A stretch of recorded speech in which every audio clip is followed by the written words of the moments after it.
భజ గోవింద స్తోత్రము తాత్పర్యము. శుక్లాంబరధరం విష్ణుం శశివర్ణం చతుర్భుజం ప్రసన్నవదనం ధ్యాయేత్ సర్వవిఘ్నోపశాంతయే అగజానన పద్మార్కం గజాననమహర్నిశం అనేకద్దం తం భక్తానాం ఏకదంతముపాస్మహే. శ్రీమహాగణాధిపతయే నమః. శ్రీమహాసరస్వత్యై నమః. శ్రీగురుభ్యో నమః. హరి ఓం. మనము శంకర భగవత్పాదుల వారిచే ఉచ్చరింపబడిన భజగోవింద స్తోత్రం యొక్క తాత్పర్యమును తెలుసుకుంటూ ఉన్నాము.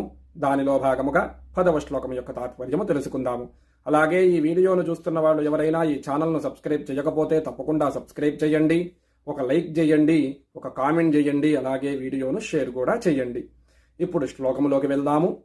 ఓం వయసి గతే కః కామ వికారః శుష్కే నీరే కః కాసారః క్షీణే విత్తే కః పరివారో జ్ఞానే తత్వే కః సంసారః.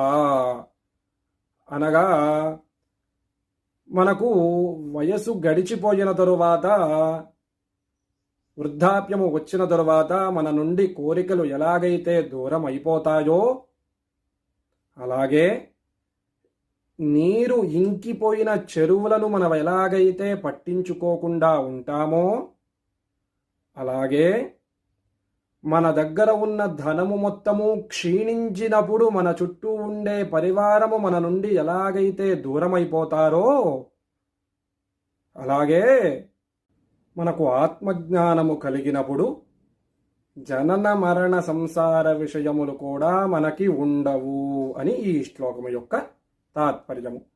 శ్రీ శంకర భగవత్పాదుకాభ్యాం నమః.